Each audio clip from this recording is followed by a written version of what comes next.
Hi friends, welcome to Sikdar's academy. Sikdar's একাডেমিতে সবাইকে স্বাগত। এই মুহূর্তে সবচেয়ে গুরুত্বপূর্ণ বিষয় হচ্ছে এসএসসি মামলা। সুপ্রিম কোর্টে দীর্ঘ শুনানির পর প্রথমে 2 ঘন্টা, তারপরে আরও প্রায় 2 ঘন্টা, মোট 4 ঘন্টা মতো শুনানি হয়েছে এসএসসির। সেই এসএসসির শুনানি হওয়ার পর বিভিন্ন রকম প্রশ্ন উত্তর পর্ব চলেছে। তারপর আপাতত আদালত এই সিদ্ধান্তেই উপনীত হয়েছে যে এই মামলার পরবর্তী শুনানি আগামী মাসের 16 তারিখ। আগামী মাসের 16 তারিখ অর্থাৎ 16ই জুন। তো 16ই জুন হচ্ছে কিন্তু পরবর্তী শুনানি। এবার জিস্টটা বলি যে আজ যে শুনানি হলো তার জিস্ট কী। একদম সংক্ষেপে জিস্ট হচ্ছে আপাতত প্রত্যেকের চাকরি বহাল থাকছে, কারোর চাকরি এই মুহূর্তে যাচ্ছে না। আর 2 নম্বর হচ্ছে যারা যোগ্য বলে দাবি করছেন বা এসএসসি যাদেরকে যোগ্য বলছে তাদেরকে মুচলেখা দিয়ে চাকরি করতে হবে, অর্থাৎ লিখিত দিতে হবে যে তারা দুর্নীতিগ্রস্ত নয়, তাহলে তারা চাকরি করতে পারবেন। এবং যখন সে যদি কোনো দিন প্রমাণিত হয় তারপরে কিন্তু শাস্তিস্বরূপ তাদের পুরো বেতন ফেরত দিতে হবে। এখনই তাহলে কাউকেই বেতন ফেরতের যে নির্দেশ দেওয়া হয়েছিল কলকাতা হাইকোর্টের পক্ষ থেকে সেটা দিতে হচ্ছে না। এটা হচ্ছে একদম সংক্ষেপ।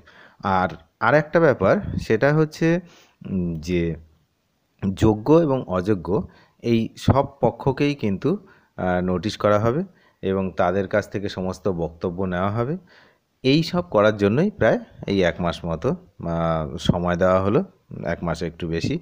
এর মধ্যে সব পক্ষকে সমস্ত প্রমাণপত্র যাদের কাছে যা আছে, যারা যোগ্য বলে দাবি করছেন, এসএসসি যাদেরকে যোগ্য বলছে, তো তারা যে যোগ্য সেই প্রমাণও দিতে হবে সুপ্রিম কোর্টে।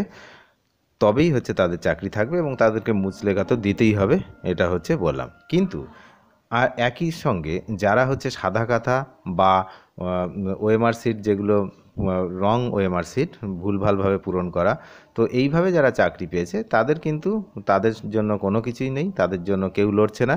তারাও কিন্তু আপাতত বেতন তাদেরকে ফেরাতে হচ্ছে না, যতদিন না সুপ্রিম কোর্ট পুরোপুরি তাদের চাকরি বাতিল করে দিচ্ছে। তত সময় তারাও একই রকমভাবে মাইনেও যেমন পাবে আর হবে, কিন্তু তাদের মাইনে কিন্তু ফেরত দিতেই হবে সুদসহ, যেমনটা আমরা জানতে পারছি। আর এতে কি হচ্ছে যে আপাতত স্বস্তি হচ্ছে, চাকরি যাদের চলে গেছিলো বলে বলা হয়েছিল আপাতত স্বস্তি। কারণ সুপ্রিম কোর্টও বিষয়টা খুব গুরুত্ব সহকারে দেখছেন যে যারা যোগ্য তাদের চাকরি কিভাবে রাখা যায়, তাদের এগেনস্টে প্রমাণ সংগ্রহ করার জন্য কিন্তু অনেকভাবেই এসএসসি এবং রাজ্য সরকার সবাইকেই বলা হয়েছে, তাদেরকে চাপ সৃষ্টি করেছে সুপ্রিম কোর্ট যে প্রমাণ আনুন, প্রমাণ জোগাড় করুন যারা যোগ্য তাদের চাকরি রাখার জন্য আর কি। সুতরাং সমস্ত চাকরি যে বাতিল হওয়ার কথা বলা হয়েছিল হাইকোর্টের পক্ষ থেকে, সমস্ত চাকরি কিন্তু আগামী দিনে বাতিল হচ্ছে না আপাতত, আমার এটাই মনে হচ্ছে। তবে যত সময় না পুরো শুনানি হচ্ছে তত সময় কিন্তু আমরা এ ব্যাপারে কেউ নিশ্চিত নই। ধন্যবাদ।